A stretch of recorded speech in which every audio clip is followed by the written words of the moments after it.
Hello students, hope you all are doing well. So previously આપણે તમારું unit 1 એનો second chapter basic concepts of economics એની અંદર આપણે ડિસ્કસ કરતા હતા કે યુટિલિટી જે છે એને કયા કયા પર્સપેક્ટિવથી જોવામાં આવે છે, કઈ વસ્તુને હકીકતમાં તુષ્ટિગુણ કેવો કે કઈ વસ્તુને હકીકતમાં તુષ્ટિગુણ ન કેવો.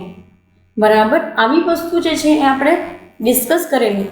તુષ્ટિગુણને સેટિસ્ફેક્શન કેવું કે નહીં, એને ઉપયોગિતા કેવી કે નહીં, કોઈ વસ્તુ કોઈ એક્ટિવિટી કરવાથી મળતી ખુશીને આપણે તુષ્ટિગુણ કહેવો કે નહીં. પછી આપણે એ વસ્તુ પણ જોઈ લીધી કે તુષ્ટિગુણ જે છે એ હંમેશા સબ્જેક્ટિવ હોય છે. બરાબર, વિષય અને વસ્તુ સાથે બદલતો રહે છે. બરાબર, એ વસ્તુ પણ જોઈ લીધી કે it varies in different situation. Fine. Last time આપણે ડિસ્કસ કરતા હતા ટાઈપ્સ ઓફ યુટિલિટી, જેમાં મેં તમને ફોર્મ યુટિલિટી, પ્લેસ યુટિલિટી અને time as well as service utility વિશે કીધેલું કે ભાઈ ફોર્મેશન ચેન્જ કેવી રીતે કરવું, પ્લેસ ટુ પ્લેસ કેમ યુટિલિટી ચેન્જ થાય છે, ટાઈમ ટુ ટાઈમ કેમ ચેન્જ થાય છે, અને સર્વિસીસ અકોર્ડિંગ ટુ કેવી રીતની આપણી યુટિલિટી રહે છે. બરાબર, સો આટલી બધી વસ્તુ આપણે ડિસ્કસ કરેલી. Now we are focusing on to the exchange. બરાબર, એક્સચેન્જ એક્ટિવિટી ઉપર આપણે ફોકસ કરીએ. હવે સી તમને એવો એક પ્રશ્ન ઊભો થતો હશે કે મેડમ આપણે પહેલાં પણ આ વસ્તુ વિશે ઘણી બધી વખત ડિસ્કસ કરેલું છે પ્રીવિયસલી બી, જ્યારે આપણે એક્સચેન્જ એક્ટિવિટી આવતી હતી ક્યાં, તો કે ટ્રેડિશનલ અપ્રોચની અંદર. ટ્રેડિશનલ અપ્રોચની અંદર એક્સચેન્જ એક્ટિવિટી આવતી હતી ત્યારે પણ આપણે ઘણું બધું જે છે ડિસ્કસ કરેલું છે. તો નાઉ what we are discussing into this exchange is completely different from that traditional approach. બરાબર, એ સ્કોપની અંદર આપણે જેટલી પણ વસ્તુ જોયેલી હતી within the traditional time frame, એના કરતાં એક્સચેન્જ જે છે આખે આખું અલગ છે. It is quite different from that. Fine. અને એના અકોર્ડિંગ ટુ જે છે ને એ અત્યારે માર્કેટની એક્ટિવિટી ચાલે છે. શું કહે છે તો કે human wants are unlimited and means are limited. Therefore, every person cannot have skill of every kind, and so distribution of work has to be made. Exchange activity ક્યાંથી આવી છે ને એ તમને અહીંયાથી કહે છે. બરાબર, કે ભાઈ માણસ જે છે ને એની વોન્ટ્સ ને એની ડિઝાયર્સ જે છે ને એ હંમેશા અનલિમિટેડ હોય છે. એ અમુક અનલિમિટેડ ડિઝાયર્સ ઉપર જ આપણે ફોકસ કરતા હોય હંમેશા. તમે જુઓ, તમે એક તમારી લાઈફને એક ટ્રેક ઉપર લાવીને જુઓ તો તમે હંમેશા એ જ વિચારતા હોય કે આગળ હું શું કરીશ, આગળ હું શું કરીશ, આગળ કેવી રીતે કરીશ. શું કામ આપણે આ વિચારવું પડે છે? કારણ કે આપણી જે છે ને એ ઈચ્છાઓ છે ને એટલી અનલિમિટેડ છે કે આપણે એના વિશે જ હંમેશા વિચાર્યા કરીએ છીએ. ફાઇન. હંમેશા એ વસ્તુ પર જ ફોકસ કરતા હોય કે ભાઈ આ વસ્તુ કેમ કરશું, આ વસ્તુ કેમ કરશું, હું આગળ જઈને શું કરીશ, after become what I will do. આવું જ હંમેશા વિચારતા રહીએ છીએ. ફાઇન. સો એના ઉપર તમને કહે છે કે therefore every person can not have skill of everything. હવે આપણે વિચારીએ તો છે પણ બધી સ્કિલ તો આપણી પાસે ન હોય. બધા લોકો ધંધાદારી વ્યક્તિ ન બની શકે, બધા નોકરિયાત પણ ન બની શકે, બધા મજૂર પણ ન બની શકે. મજૂર બનવા માટે તમને કહી દઉં કે સ્કિલની જરૂરિયાત છે. મશીનરી ઉપર કામ કરતા આવડવું જોઈએ, ધ્યાન રાખવું પડે પોતાનું પણ અને મશીનનું પણ. મશીન ખરાબ ન થઈ જાય ને આપણો જે છે એ હાથ ના કપાઈ જાય કે આપણને ઇન્જરી ના થાય મશીનની અંદર, આવું આપણે ધ્યાન રાખવું પડે, ત્યારે લેબર બની શકે. તો કહેવાનું તાત્પર્ય એ છે કે આ બધી વસ્તુ, બધી સ્કિલ બધા પાસે નહોતી ને, એટલે આપણે ડિસ્ટ્રીબ્યુટ કરી દીધું કામકાજને, વર્કને ડિસ્ટ્રીબ્યુટ કરી દીધું. તો કહે છે કે distribution of work has to be made. Work distribution કરવું પડે. તો વર્ક ડિસ્ટ્રીબ્યુશન પછીનું સ્ટેપ શું આવે તો કે ભાઈ તમારે દરેક અલગ અલગ પાર્ટ, અલગ અલગ છે ને લોકો જે છે એ ડિવાઇડેડ હોય. કેવી રીતે કે ભાઈ કોઈ લેબરનું કામ કરે છે, કે કોઈ જે કંઈ પણ વ્યક્તિ છે જોબ કરે છે, કે કોઈ બિઝનેસ કરે છે. બરાબર, હવે કહેવાનો મિનિંગ એવો છે કે આ વર્ક ડિસ્ટ્રીબ્યુશન કેવા મેનરની અંદર વર્ક કરે છે. બરાબર, કેવી રીતે જે છે એ બિઝનેસમેન લોકો પર્ટિક્યુલર વર્કફોર્સને હેન્ડલ કરતા હોય કે કેવી રીતે એના એમ્પ્લોઈઝને હેન્ડલ કરે છે. બરાબર, નેક્સ્ટ શું કહે છે તમને તો કે generally a person with a particular skill will use his skill in production and he will buy the other things and services from the other. બરાબર, કહેવાનો મતલબ એવો છે કે જેમ કેમ તમારા પપ્પાનો બિઝનેસ હોય એના એમ્પ્લોઈઝ લોકોને જે છે એ ઇન્કમ અથવા તો વેજીસના પર્ટિક્યુલરલી સેલેરી અથવા તો વેજીસના ફોર્મેટની અંદર તમારા પપ્પા એ લોકોને પૈસા આપતા હોય અને એ લોકો આગળ જઈને યુઝ કરે છે એ જ પૈસાને ક્યાં, તો કે પોતાની નેસેસિટીઝ જે છે એને ફૂલફિલ કરવા માટે, પોતાની નેસેસિટીને ફૂલફિલ કરવા માટે as well as a necessity જે છે એ ફૂલફિલ કર્યા પછી જે સામેવાળા વ્યક્તિને પૈસા મળ્યા છે એ ફરી પાછા બીજે ક્યાંક યુઝ કરશે. ફાઇન. આવી જ રીતની સિચ્યુએશન બનતી હોય છે. અને નોર્મલી જે છે એ તમે દરેક વસ્તુ અથવા તો દરેક સર્વિસીસ જે છે એમાં તમે પોતપોતાની સ્કિલ મૂકતા હોય. કોઈ પાસે મેનેજરિયલ સ્કિલ જે છે તે મેનેજર બનતો હોય, કોઈ પાસે મશીન ચલાવવાની સ્કિલ હોય તો એ મશીન એ લેબર બને છે. કોઈ વ્યક્તિની પાસે સીઈઓ બનવાની સ્કિલ છે અને ડિસિઝન મેકિંગ પાવર બહુ સારો છે તો એ વ્યક્તિ જે છે એ સીઈઓ બને છે કે બોર્ડ મેમ્બર બની જાય છે. ફાઇન. સો એ મેનરથી તમને અહીંયા કીધું છે કે પ્રોડક્શનની અંદર એ સ્કિલને મૂકવાથી એક દરેક લોકો જે છે એ એક્સચેન્જ પ્રોસેસની અંદર ઇન્વોલ્વ થશે. શું કહે છે તો કે exchange has become very necessary in modern economic system. બરાબર. આ આખી આવડી મોટી ઇકોનોમિક સિસ્ટમની અંદર તમારે એક્સચેન્જ તો કરવું જ પડે. And it's I think according to me it's really necessary. કારણ કે એક્સચેન્જ કર્યા વગર તો તમને કેમ ખબર પડે કે કઈ વસ્તુ તમે જે છે એ તમારે એની જરૂરિયાત છે, તમારી પાસે અવેલેબલ છે નથી, તો પછી ક્યાંથી ક્રિએટ કરવાની? તો કે માર્કેટમાંથી તમે એને પરચેસ તો કરી શકો ને, ક્રિએટ ના કરી શકો તો કંઈ નહીં. ફાઇન. એટલા માટે જ જે છે ને એ એક્સચેન્જ એક્ટિવિટીને આટલું ઇમ્પોર્ટન્સ આપ્યું છે. સી ઇકોનોમિક સેન્સની અંદર તમને કીધું છે કે exchange can be defined as follows. શું કહે છે તો કે when two person or parties exchange the ownership of their goods and services to each other, it can be called exchange. આપણે નોર્મલી છે ને યુઝ્યુઅલી આપણે એક્સચેન્જ લઈને એક્સચેન્જ એવી રીતે કહેતા કે ભાઈ આને મેં આટલા પૈસા આપ્યા એને સામે આટલું. આ નોર્મલ એક્સચેન્જ થયું. This is the day to day life exchange. તો ઇકોનોમિક સેન્સની અંદર કોને કહેવાય તો કે જ્યારે કોઈ બે પર્સન અથવા તો બે બિઝનેસ પાર્ટીઝ, કારણ કે પાર્ટીઝ તો બિઝનેસમાં જ હોય એનું હોય ખરું, બરાબર ને?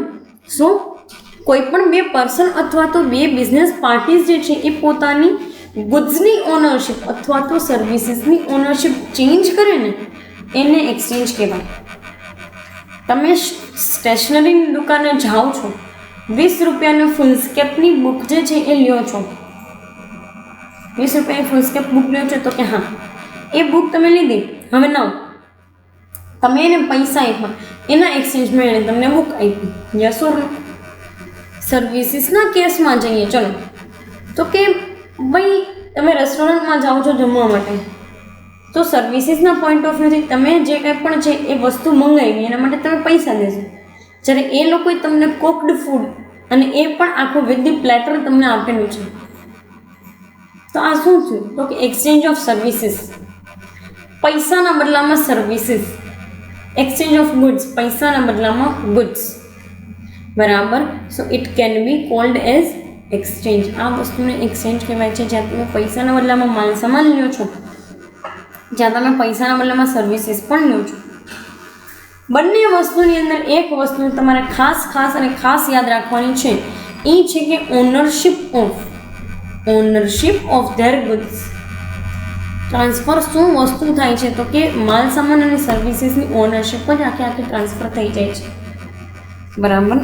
તો એ વસ્તુ એક જોવાની છે જે આપણે પ્રિવિયસલી ક્યાંય જોયેલી નથી હોતી. નેક્સ્ટ એમને કહે છે કે according to professor Eric Roll તમને છે ને એક મસ્ત વસ્તુ આપેલી છે કે give and take of things in which some persons have achieved specialization in exchanges. કોઈ વસ્તુનું ગીવ એન્ડ ટેક, કોઈ વસ્તુ આપીને લેવી, બરાબર, કે જ્યાં અમુક લોકોએ સ્પેશિયલાઇઝેશન અચીવ કર્યું હોય ને એને એક્સચેન્જ કહેવાય. Yes, it is really in a true sense.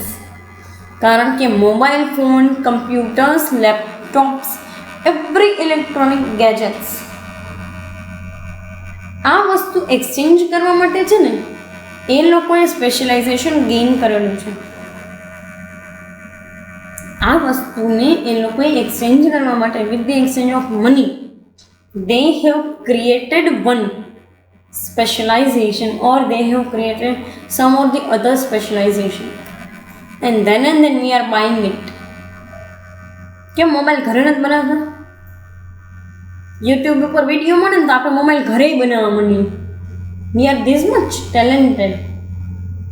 ઇન્ડિયાનું આ ખરાબ જે છે ને ટેગ લાઈન, એમાં નામ આવે છે પહેલાં ઇન્ડિયાનું.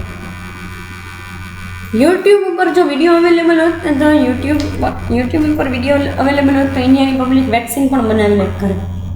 આવું કહેવાય છે આપણા નામે. શું કામ આવું કહેવામાં આવે છે આપણા નામે? કારણ કે આપણે છે ને વસ્તુની ક્યારેય ક્વોલિટી ઉપર જે છે ને ભાર મૂકતા જ નથી. We are always focused about the quantity, and if something we are getting in the quantity, we are always ready to do it. અને બીજી એક વસ્તુ, સસ્તું બહુ જોતું હોય આપણે. ભલે આપણે કહીએ છીએ કે સસ્તું સારું, પણ એ સારું હોય કે ના હોય, આપણે સસ્તું તો જોતું જ હોય. આ ભાઈનું કેવું એમ છે કે જ્યારે કોઈ લોકોએ સ્પેશિયલાઇઝડ સ્કિલ અચીવ કર્યું ને ત્યારે એ લોકો જે છે ને એ give and take, ownership give and ટેકના આ ટ્રાન્ઝેક્શન્સની અંદર ઇન્વોલ્વ થતા હોય. મોબાઈલ ફોનની ટેકનોલોજી, બરાબર, એન્ડ્રોઈડ જે કંઈ આપણે સિસ્ટમ ડેવલપ કરવાવાળા છે, લેપટોપની અંદર સિસ્ટમ ડેવલપ કરવાવાળા છે, માઇક્રોસોફ્ટવાળા છે, વિન્ડોઝવાળા છે, આ બધું શું છે? They have achieved some or the other specialization, and then only they will be able to do this task. બરાબર, આ જ જે છે ને એ પેરામીટરથી એ લોકો ટાસ્ક કરવા માટે એબલ છે. યસ ઓર નો? બરાબર, તો એ વેની અંદર તમને વાત કરેલી છે. નેક્સ્ટ તમને શું કહે છે તો કે due to the development of technology, modern economy has become very complex.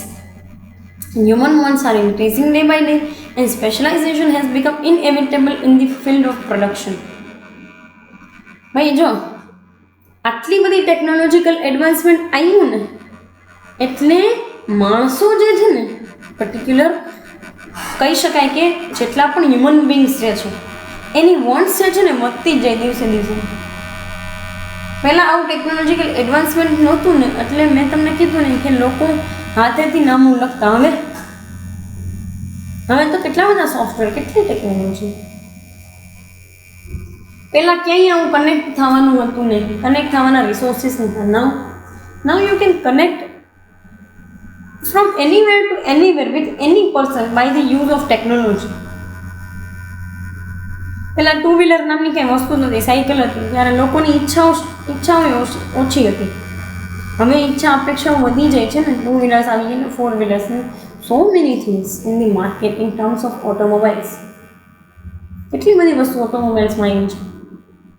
તો જેમ ટેકનોલોજી વધે ને, જેમ હ્યુમન વોન્ટ્સ વધે ને, એમ ઇકોનોમીનું સ્ટ્રક્ચર છે ને એકદમ કોમ્પ્લેક્સ થઈ જાય. કોમ્પ્લેક્સ એટલે ગૂંચળામણવાળું. બરાબર, ત્યાં છે ને તમારે સ્પેશિયલાઇઝેશન જોઈએ in terms of production activity. હા, તો કે લોકો છે ને પૈસા સાથે એ જ વસ્તુને એક્સચેન્જ કરે છે કે જે કાં તો ટેકનોલોજીકલી સારી વસ્તુ હોય કાં તો ક્વોલિટેટિવ વસ્તુ હોય. Otherwise they are not at all doing any kind of things. એ લોકો કોઈ પણ વસ્તુ જે છે ને એને જોતા જ નથી. તમે સીધી સાદી વસ્તુ તો તમે લેતા નથી, લ્યો છો અમે લ્યો છો ના, કાંઈ નહીં. તમારે એકદમ એક્સ્ટ્રા ઓર્ડિનરી વસ્તુ જોઈએ, બીજા કરતાં સારું લાગવું જોઈએ, તો તમારે એક્સ્ટ્રા ઓર્ડિનરી વસ્તુ જોઈએ ને તો એના માટે જે વ્યક્તિ પ્રોડક્શન કરે છે ને એને અમુક સ્પેશિયલાઇઝડ સ્કિલ જોઈએ, તો જ પ્રોડક્શન થાય અને તો જ લોકો એક્સચેન્જ કરે વસ્તુને. નેક્સ્ટ એમને કહે છે therefore things may do not reach customers directly from the producer. બરાબર, એટલે કે ટેકનોલોજી આવીને તો હવે સીધો પ્રોડ્યુસરથી છે ને કસ્ટમર નથી પહોંચતું. પહેલાં એવું નહોતું, પહેલાં પ્રોડ્યુસરથી કસ્ટમર નથી પહોંચતું.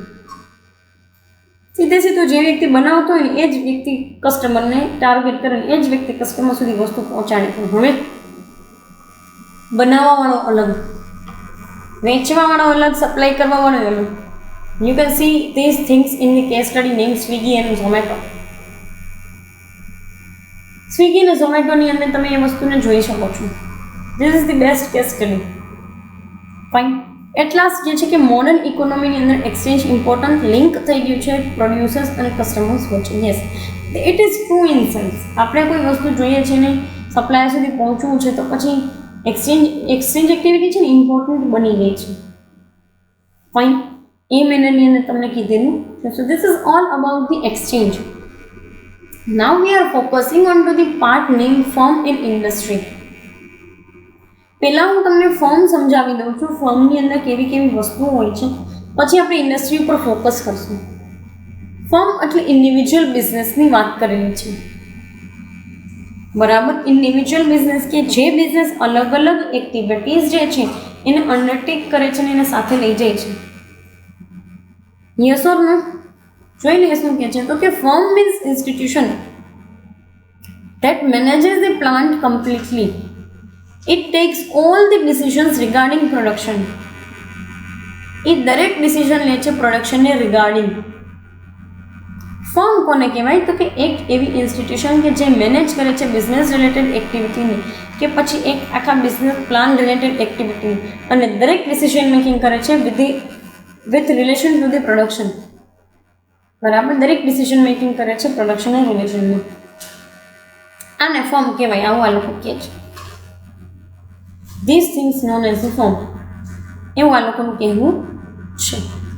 હવે તમને એવો એક ક્વેશ્ચન થાય કે મેડમ ફર્મ તો બધી વસ્તુ તમારી સાચી, તમે સાચું કહો છો ને ઠીક કહો છો, પણ આ ફર્મને તમે બિઝનેસ કહી શકો? યસ, આ બિઝનેસ જ છે. Firm it self is the business. જો ઇકોનોમિક્સ શું કહેવા માંગે છે આના વિશે. According to economics, a firm is an independent unit that undertakes production of any kind of things. The firm may be of small size, it can be of big size or big business giant. The firm gets labor and land on rent. It borrows capital and buys raw material. It manages production, and every firm tries to get maximum profit by selling products produced by it. આટલી બધી activity. હા, પહેલેથી તમને એક વસ્તુ કહી દઉં છું કે ફર્મ જે છે અથવા તો બિઝનેસ જે છે ને એક ઇન્ડિપેન્ડન્ટ ઇન્સ્ટિટ્યુશન છે. હા, એ વસ્તુ અલગ છે કે એને ગવર્મેન્ટ સાથે કોપઅપ કરીને ચાલવું પડે, એ આખી અલગ વસ્તુ છે. ગવર્મેન્ટ સાથે જે કંઈ પણ છે એ કોપઅપ કરીને ચાલવું અને કંઈ બી વસ્તુમાં રૂલ્સ રેગ્યુલેશન્સ ફોલો કરવા, એ આખી અલગ વસ્તુ છે. તો કરવાનું જોઈએ. It is the compulsion for business. Private બિઝનેસને ઓપન થવા માટે એ કમ્પલ્સન છે. ફાઇન. હવે કહે છે શું? તો કે ફર્મ જે છે ને બિઝનેસ ફર્મ એ બિગ બિઝનેસ હાઉસીસ પણ હોય અને નાનું એવું ઇન્સ્ટિટ્યુશનલ યુનિટ પણ હોય. તો ફર્મનું કેરેક્ટરિસ્ટિક્સ શું? તો કે ફર્મ મેનેજ કરવાવાળો વ્યક્તિ જે છે ને એ માર્કેટમાંથી કેપિટલ લઈ આવે છે. માર્કેટમાંથી કેપિટલ લઈ આવે એટલે શું? તો કે માર્કેટમાંથી એમને કેપિટલ આમ ઝાડવા ઉપર દેખાય ના, એ જે છે ને એ બેન્કિંગ ઇન્સ્ટિટ્યુશનને અપ્રોચ કરશે કે મારે આવો બિઝનેસ કરવો છે તો મને લેન્ડિંગ જોઈએ છે. I need some of the other kind of loan. A loan મને જોઈએ છે ને એ લોન મને મળશે ને પછી જ હું આ બિઝનેસ સ્ટાર્ટ કરી શકીશ. તો લોન લઈ આવે છે માર્કેટમાંથી, કેપિટલ બોરો કરે છે, રો મટીરિયલ બાય કરે છે અને સાથે સાથે લેબર્સ લોકોને પણ લઈ આવે છે કામકાજ કરવા. મશીનરી અક્વાયર કરે છે અને એક આખી મશીનરી લેબર અને રો મટીરિયલ એક જગ્યાએ ભેગું કરે છે. એક ભાડેથી મકાન, ભાડેથી એક બિલ્ડિંગ, બિઝનેસ જે કંઈ પણ છે એ બિઝનેસનું મકાન અથવા તો બિલ્ડિંગ કહી શકાય, અથવા તો એક એવું લેઆઉટ જે છે કે જેના ઉપર તમે આ વસ્તુઓ રાખી શકો એ જમીન પરચેસ કરી આવે છે. ક્યાંથી? તો કે આ કેપિટલ થ્રુ. નેક્સ્ટ કે છે કે ઇટ મેનેજીસ પ્રોડક્શન. બરાબર, અને આ બધી વસ્તુ કર્યા પછી પ્રોડક્શન મેનેજમેન્ટ કરે છે કે ક્યાંય પણ કોઈ પણ પ્રકારની ખામી ન રહી જવી જોઈએ. મેનેજમેન્ટના ટર્મ્સમાં સંચાલનના રીતે, સંચાલનના પોઈન્ટ ઓફ વ્યૂ કંઈ પણ કોઈ પણ પ્રકારની ખામી ન રહી જવી જોઈએ અને આપણને ફર્મને જે છે એ મેક્સિમમ પ્રોફિટ જે છે ને એ ગેઇન થાય. મેક્સિમમ પ્રોફિટ જે છે એ તમને મળતો થઈ જાય. એ વસ્તુઓ પર ફોકસ કરવાનું કીધેલું છે. એઝ વેલ એઝ આ મેક્સિમમ પ્રોફિટ ક્યાંથી મળે? તો કે તમે જે પ્રોડક્શન કરેલું છે એને તમે માર્કેટમાં વેચશો ને ત્યાંથી. તમે જે પ્રોડક્શન કરેલું છે એને તમે માર્કેટમાં વેચશો ને ત્યાંથી તમને મળશે. ફાઇન. સો એ સેન્સની અંદર તમને ફોર્મ આપેલું છે. ફોર્મ માટે તમને છે ને બે ડેફિનેશન આપેલી છે, પ્રોફેસર બેનહામ અને પ્રોફેસર ક્રેન ક્રોસની. ક્રેન ક્રોસની ડેફિનેશન પ્રોબેબલી તમે ઇકોનોમિક્સના આપણે ઇન્ટ્રોડક્ટરી પાર્ટમાં પણ કદાચ સ્ટડી કરી લીધેલું છે. Fine. Let us discuss definitions from the side of crane cross. કહેવાનો મતલબ એવો છે કે ક્રેન ક્રોસ એવું કહે છે કે ભાઈ the collection of plants, houses, machines, land, raw material under the control of entrepreneur. વાહ, બહુ નાની એવી ડેફિનેશનમાં કહી દીધું કે એક એન્ટરપ્રિન્યોર આ બધી વસ્તુ કલેક્ટ કરે છે. પ્લાન્ટનું હાઉસ એટલે કે એક બિલ્ડિંગ, મશીન, બરાબર, મશીનરીઝ જેટલી પણ છે, લેન્ડ એટલે તેમાં બિલ્ડિંગમાં આવી, અને raw material under the control. Entrepreneur જે છે એ પોતાના અંડરમાં જે છે આ વસ્તુ કરે છે ને એને પ્લાન્ટ કહેવાય, અથવા તો એને બિઝનેસ કહેવાય કે એને ફોર્મ કહેવાય. વાત એ સાચી છે. ઉપર આપણે એ જ વસ્તુ જોઈ, ફરી પાછી નીચે બેનહામે એ જ વસ્તુ કહે છે. Fine. So this is really basic thing and basic phenomena કે જે ફોર્મને ફોર્મ બનાવે છે. એક વસ્તુ તમને કહી દઉં, 4 ફેક્ટર સિવાય ફોર્મ બને નહીં. કેપિટલ, મશીનરી, લેન્ડ અને labours. 4M: man, machine, money and material. આના સિવાય ક્યારેય પણ કાંઈ યાદ ન રહે ને, આવું બધું યાદ ન રહે તો 4M યાદ રાખવાના: મેન, મની, મશીનરી ને મટીરિયલ. આના વગર બિઝનેસ એક્ટિવિટી થાય જ નહીં, કરી જ ન શકો. કેવી રીતે? ઘરે બનાવો છો તો તમારા મટીરિયલ તો જોઈએ જ, ઘરે બનાવવા માટે જગ્યા તો જોશે જ, બરાબર. સો એ સેન્સની અંદર તમને કીધેલું છે કે ભાઈ એ વસ્તુને, એ એક્ટિવિટી અથવા તો એ લેઆઉટને ફોર્મ કહેવાય છે. ક્રેન ક્રોસ શું કહે છે? ક્રેન ક્રોસનું કહેવું એમ છે કે a firm is a unit under control in which how things are to be produced is decided. આણે તો નવી જ વસ્તુ કીધું કે ફોર્મ એને કહેવાય કે ભાઈ જે વસ્તુ એવું યુનિટ છે કે જે અંડર કંટ્રોલ છે, કે જ્યાં દરેક વસ્તુ જે છે એનું પ્રોડક્શન ચાલે છે અને પ્રોડક્શન રિલેટેડ એક્ટિવિટીઝ ડિસાઇડ કરવામાં આવે છે. આને આ ભાઈ ફોર્મ કહે છે, બિઝનેસ ફોર્મ, બરોબર. નેક્સ્ટ તમને કહે છે કે ભાઈ firm buys all the factors of production such as land, labour, capital etcetera and arranges to make production and sell its goods. કે ભાઈ ફોર્મ જે છે ને એ દરેક ફેક્ટર ઓફ પ્રોડક્શનને લઈ આવે છે, લેન્ડ, લેબર, કેપિટલ ને મટીરિયલ, અને પછી એને અરેન્જ કરે છે એવા વેની અંદર કે જ્યાં એ પ્રોડક્શન કરી શકે અને જે પ્રોડક્શન મેળવીને એને માર્કેટમાં સેલ કરી શકે. વેરી બેઝિક ફિનોમિના, બરાબર. બહુ એટલે બહુ બેઝિક એવી વસ્તુ છે. ફાઇન. સો એ મેનરની અંદર તમને આખો ક્રેન ક્રોસ અને બેનહામે ફોર્મની જે છે ડેફિનેશન આપેલી છે. Now we are considering the part of the industry. આપણે ઇન્ડસ્ટ્રી જે છે એને કન્સિડર કરશું. અત્યારે પર્ટિક્યુલર જે છે એ અહીંયા સુધી રાખીએ. બાકીનું જે કંઈ પણ છે ઇન્ડસ્ટ્રી રિલેટેડ એ કમિંગ સેશન્સની અંદર જે છે ડિસ્કસ કરશું. Thank you so much.